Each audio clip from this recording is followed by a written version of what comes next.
Thank you, Madam Speaker. I'm pleased to add my voice to this debate on Senate reform.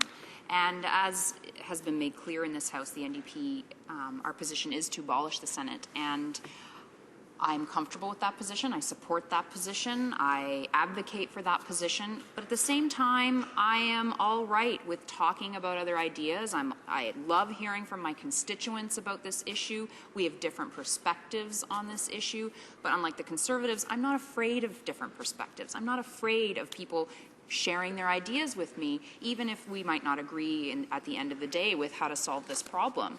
And people do talk to me about this often, whether it's at an event and they sort of pull me off to the side and say, you know, I've been thinking about Senate reform, and what about this? Or people write me letters, or people just stop me in the street. This is actually something that people do think about in their day-to-day lives, and they try and figure out a solution.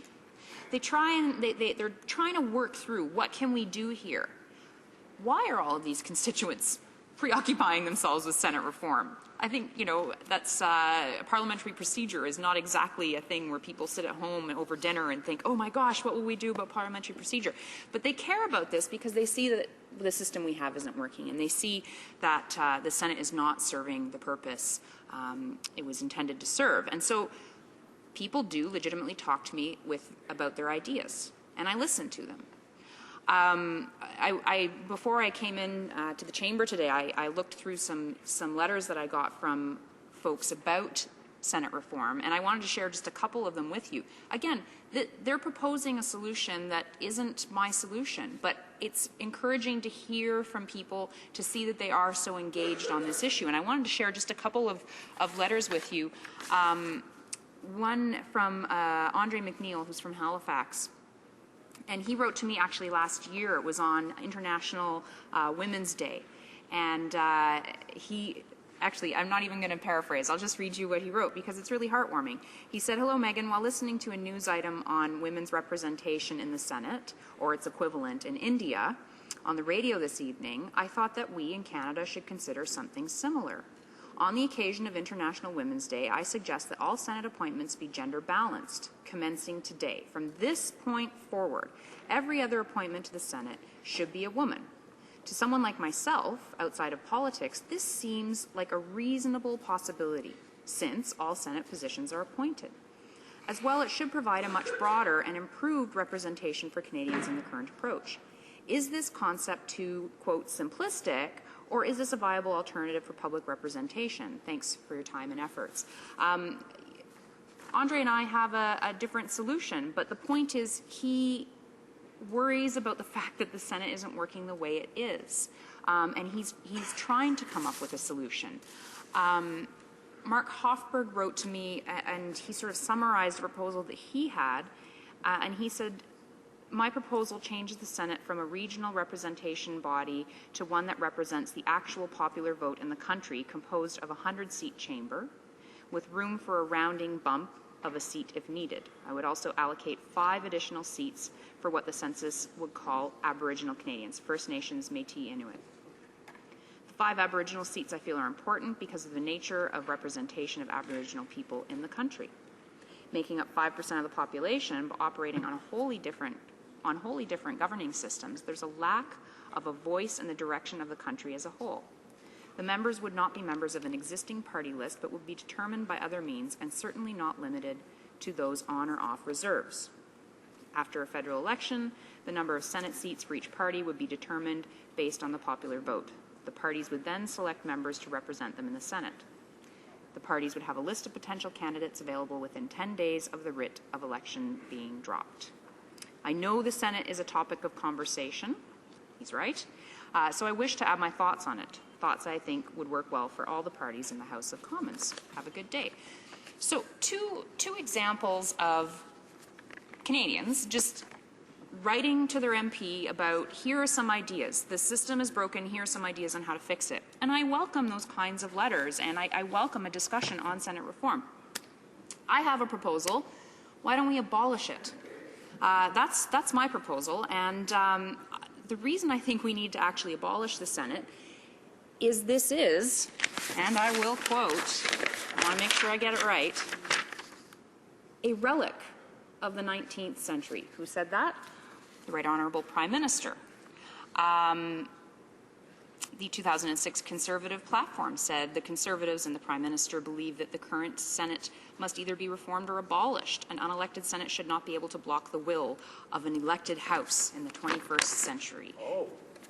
Imagine that. So we can talk about these ideas on how to reform, but it's not serving us. And I put forward that we should be abolishing the Senate, but at the very least, we should do what I have just done in this House, welcome opinions, talk about ideas, hear from people who may even think something different than we think, and put it to the test. Let's have a referendum. Why are we afraid of the Canadian people? Why are we afraid of hearing from them and getting a message, a clear message from them, 50% plus one? Why wouldn't we welcome that kind of participatory democracy? I think it's brilliant. And, you know, once we've done that, then we follow the will of the people. We actually take a cue from them, let them have a say, and we follow the will of the people. Never mind party posturing, never mind regional posturing. And on the regional issue, I am from Nova Scotia, so the Senate is a big issue back home. And I have people who say to me, you know, the Senate is about regional representation, and I'm afraid that if we lose the Senate, then Nova Scotia is going to lose out. And so this is an opportunity for Nova Scotia to have more of a say in parliamentary affairs. And when I first heard that argument, I was like, oh, yeah, that's a good point. But let's apply that to what's really happening in the House and in that other chamber. When have you ever seen a senator stand up for Nova Scotia? When have you ever seen a senator stand up for Atlantic Canada? So true. How are they representing my interests as a Maritimer, as an Atlantic Canadian, as a Nova Scotian? They're not, because they cannot put their party allegiance aside. They are doing what the centre is telling them to do, and they are not standing up for Nova Scotia. Furthermore, as you know, we travel back and forth from our ridings to Ottawa. Last fall, I'm at the airport with a senator. You know, I've been working in the summer, meeting with constituents because I'm here during the parliamentary calendar. So summertime, it's a great time to be with people in community, whether it's festivals or meetings or whatever's happening in your community. I'm coming back to Ottawa. I meet a senator in the airport, and I say, so how was your summer? Were you busy? He's like, oh my gosh, no, I am so glad to go back to Ottawa. I have been bored stiff. And I tried to swallow the bile because we work during the summer. We meet with our constituents. We have meetings. We have roundtables. We do outreach events. And here's this man telling me he was bored all summer. Well, cry me a friggin' river. Oh, pardon me. That was probably unparliamentary. Seriously. So what the heck are they doing over there? And in the time that I have left, I want to remind, I have 1 minute? Oh, shoot, because I really wanted to talk about the Climate Change Accountability Act. We saw this, it was introduced in 2006 by Jack Layton. It was passed, but it was actually, it was dissolved, the Parliament dissolved for the 2008 election, so it didn't get to the Senate. But we brought it back, my colleague from Thunder Bay Superior North, and then it actually passed May 5th, 2010, 149 to 136. It got to the Senate, and the Senate killed it on November 16th, 2010. So much for sober second thought. They're activists. This is not what they are supposed to do. I will never forget that day because I was upstairs in this place with Jack Layton. I have never seen him angry like that. He was so angry at how undemocratic this was, and he did a press conference right after, and he said this is one of the most undemocratic acts that we've ever seen in the Parliament of Canada.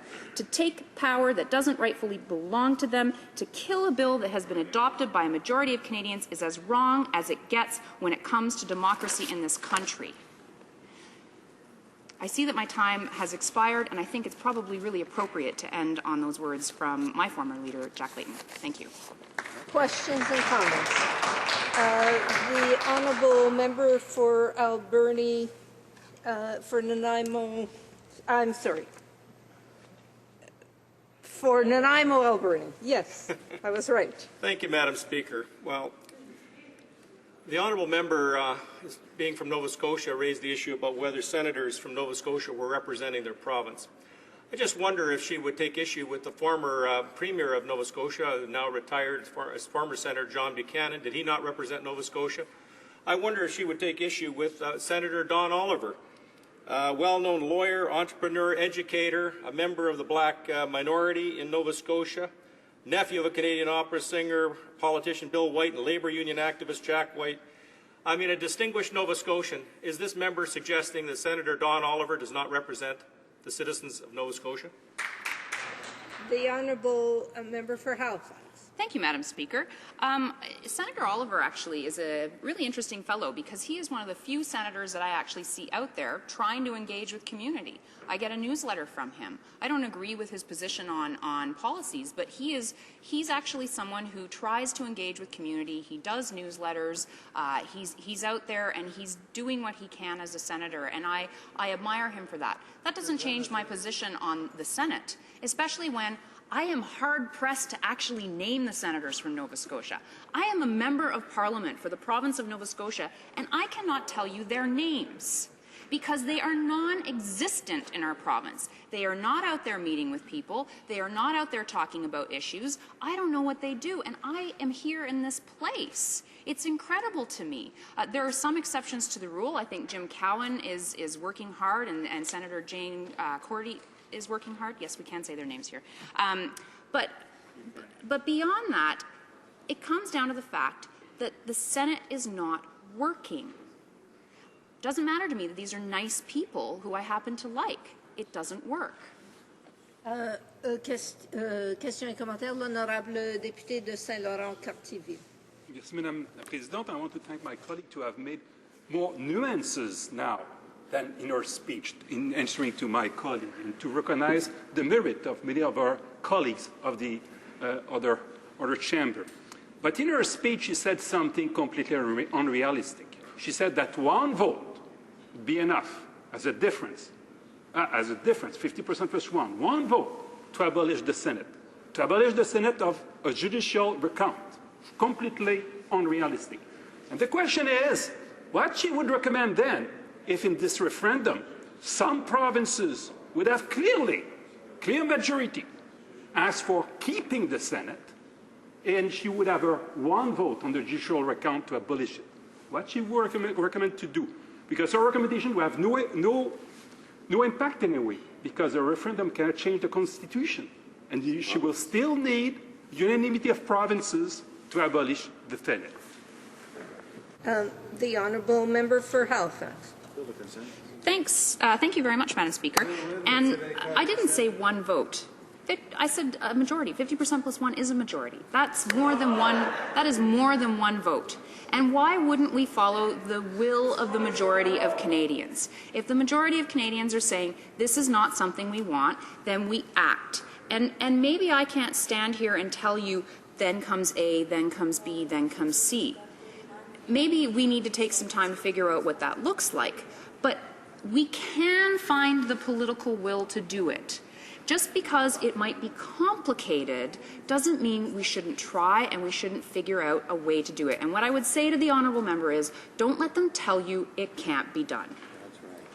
Dans ses commentaires, l'honorable député de Beauport-Limoilou met une très brève question. Très bien, merci Madame la Présidente. Alors, je remercie ma collègue d'Halifax d'avoir évoqué le malheureux moment concernant le projet de loi qui a été rejeté par le Sénat après avoir été adopté à la Chambre. Justement, parmi les mesures très perverses du projet de loi, on parle que les candidats aux élections au Sénat doivent être nominés par un parti politique enregistré, ce qui m'apparaît être une dérive terriblement partisane. Alors, je voudrais savoir qu'est-ce qu'elle en pense. The honourable member for Halifax. Merci pour les commentaires. Comme toujours, avec ma collègue, je suis absolument en accord avec mon collègue et merci pour l'idée. Reprise du débat.